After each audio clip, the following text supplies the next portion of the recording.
Hello दोस्तों, आपका हमारे इस चैनल पे बहुत बहुत स्वागत है। आज हम बात करते हैं वाइस प्रेसिडेंट का इलेक्शन और पॉलिटिकल ड्रामा। उसको हम लोग विस्तार से समझते हैं। दोस्तों, ताज़ा खबर कुछ इस तरह है। एनडीए अपनी तरफ से उपराष्ट्रपति चुनाव के लिए सीपी राधाकृष्णन को प्रोजेक्ट किया है। वहीं दूसरी ओर इंडिया अलायंस अपनी तरफ से जस्टिस बी सुब्रमण्यम रेड्डी को राष्ट्रपति जगदीप धनखड़ रिज़ाइन दे दिए on the ground of health. अब हम आगे देखते हैं सीपी राधाकृष्णन। सीपी राधाकृष्णन कौन थे, उनके बारे में हम लोग समझते हैं। वह वेटरन आरएसएस एक्टिविस्ट थे तमिलनाडु में।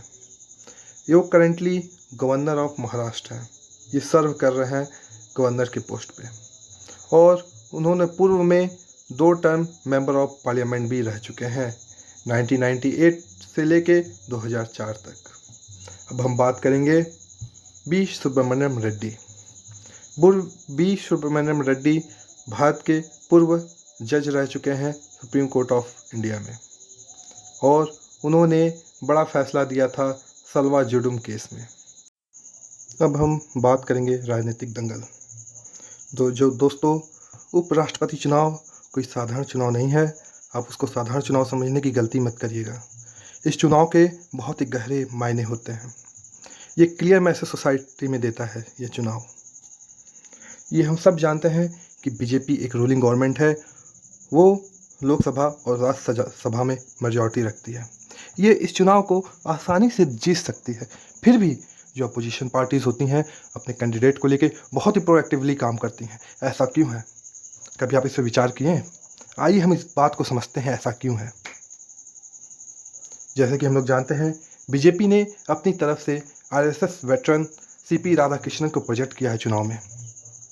जैसा कि हम लोग जानते हैं, एक आरएसएस हिंदू कोर आइडियोलॉजी है, तो बीजेपी यहाँ पे क्लियर मैसेज देती है सोसाइटी को, क्योंकि बीजेपी एक हिंदूवादी पार्टी है। ये क्लियर मैसेज है सोसाइटी को। वहीं पे दूसरी ओर इंडिया अलायंस जो है जस्टिस बी सुब्रमण्यम रेड्डी को प्रोजेक्ट की है। सामान्यतः जस्टिस रेड्डी को एक प्रोग्रेसिव आदमी समझा जाता है, तो इंडिया अलायंस ये शो करना चाहती है समाज में, ये क्लियर मैसेज भेजना चाहती है समाज में कि एक प्रोग्रेसिव पार्टी है, उसकी आइडियोलॉजी प्रोग्रेसिव है।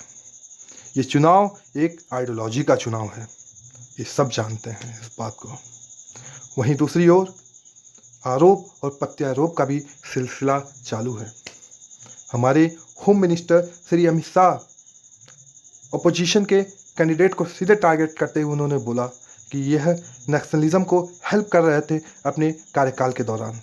उन्होंने कहा सलवा जुडुम केस में उन्होंने इस पे अगेंस्ट फैसला सुनाया।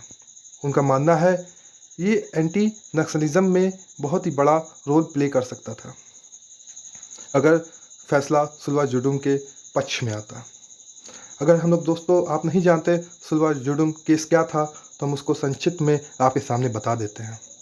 छत्तीसगढ़ में सलवा जुडुम नाम की एक पॉलिसी आई, जिसके अंतर्गत सिविलियन को हथियार मुहैया कराया गया। ये हथियार से सीधे नक्सलिज्म से लड़ने का मोटिव था। यह केस सुप्रीम कोर्ट गया और सुप्रीम कोर्ट ने उसको नल एंड वाइड घोषित कर दिया। हमारे होम मिनिस्टर श्री अमित शाह का मानना है अगर ये पॉलिसी सलवा जुडुम रहती तो नक्सलिज्म को पहले ही ख़त्म किया जा सकता था। तो उनका मानना है जो अपोजिशन के कैंडिडेट है ये एंटी नेशनल है। दोस्तों, अब हम आगे बात करेंगे आइडिया ऑफ इंक्लूसिव डेमोक्रेसी। दोस्तों, इंक्लूसिव डेमोक्रेसी है क्या, उसके बारे में हमको सोचना चाहिए। क्या ऐसा हो सकता है? हम उसको थोड़ा और विस्तार से और आपको एक्सप्लेन करके बताते हैं। मान लीजिए जो प्रेसिडेंट है ये रूलिंग गवर्नमेंट का हो, और मान लीजिए जो वाइस प्रेसिडेंट हो वो अपोजिशन का हो। क्या ये पॉसिबल है? जब दोस्तों ये बिल्कुल पॉसिबल है। इससे क्या होगा? ये इंक्लूसिव डेमोक्रेसी को बढ़ावा देगा। हमारी डेमोक्रेसी स्ट्रांग होगी। ये दोस्तों पूरी तरह से पॉसिबल है। हमको इस पर विचार करना चाहिए। हमारी डेमोक्रेसी को और इंक्लूसिव बनाना चाहिए, जिसमें अपोजिशन की भी से हो, जिसमें अपोजिशन को भी सुना जाए। ओके दोस्तों, थैंक यू वेरी मच।